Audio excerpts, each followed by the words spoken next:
хабарҳои иқтисодӣ имрӯз 6 декабр дар Паём ТВ.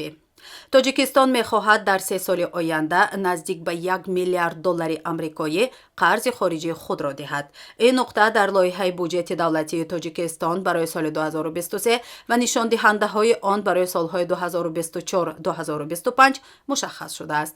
ба иттилои вазорати молияи тоҷикистон, соли 2023 барои пардохти қарзҳои хориҷӣ наздики $254 миллион, дар соли 2024 ҳудуди $284 миллион ва дар соли 2025 дар ҳаҷми қариб $454 миллион пешбинӣ шудааст. гуфтанист бо вуҷуди пардохти қариб $1 миллиард амрикоӣ, қарзи хориҷии тоҷикистон дар 3 соли оянда аз ҳадди $4 миллиард кам нахоҳад шуд. ҳаҷми қарзи хориҷии тоҷикистон дар соли 2023 афзоиш ёфта, интизор меравад ки ба ҳолати охири сол аз ҳадди $4 миллиард амрикоӣ бештар шавад. бар асоси барномаи қарзгирии берунаи давлати тоҷикистон барои соли 2023 ва дурнамои нишондиҳандаҳои он барои солҳои 2024-2025, ҳаҷми қарзи хориҷии кишвар ба ҳолати 1 январи соли 2023 ҳудуди $3 миллиард و 960 миллион амрикоиро ташкил хоҳад дод. бо ин ҳисоб қарзи хориҷии тоҷикистон муодили 41.6% маҷмӯи маҳсулоти дохилии кишвар хоҳад буд.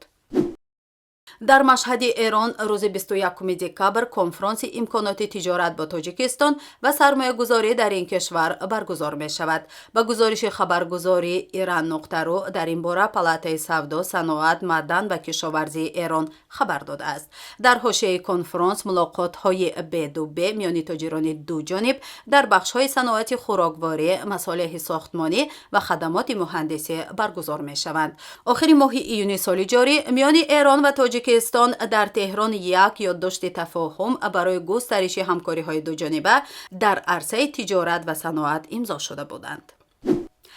то 2 декабри соли ҷорӣ дар Тоҷикистон ҳудуди 1 миллион тонна ғалла ҷамъоварӣ шудааст. тибқи иттилои вазорати кишоварзии Тоҷикистон, имсол майдони умумии ғалладона 304 ҳазор гектарро ташкил дод.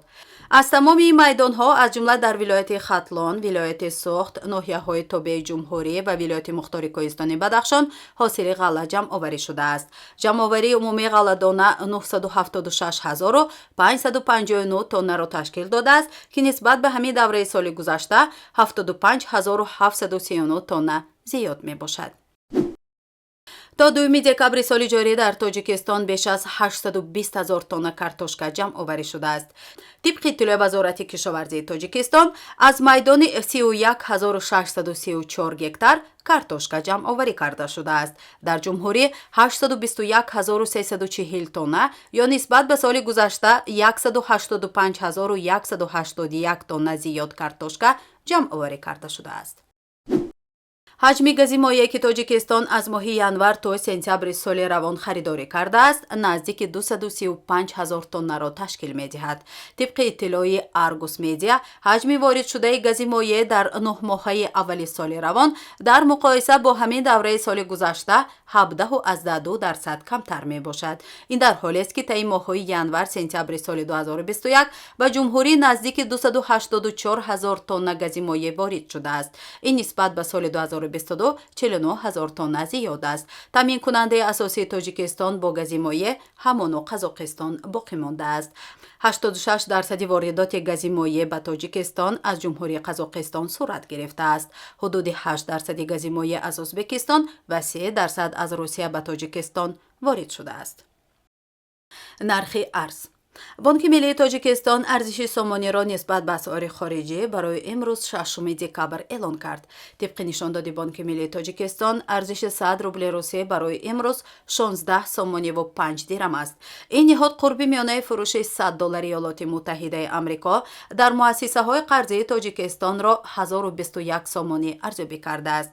Бонки миллӣ қурби миёнаи фурӯши 100 евроро 1079 сомониву 91 дирам арзёбӣ кардааст. нархи тилло. баҳои ҳар унс тилло дар муомилоти субҳи имрӯз миёни бонкҳои Лондон $1774.70 муомила шуд. нархи нафти хом. нархи миёнаи фурӯши ҳар бушка нафти хуми таҳвили моҳи оянда дар биржаҳои Intercontinental Exchange ва Brentgrad фьючерси Лондон $83.06 муомила шуд. нархи миёнаи ҳар бушка нафти хуми таҳвили моҳи оянда дар биржаҳои New York Mercantile Exchange ва Lightswitgrad оили Нью Йорк $77.45 муомила шуд.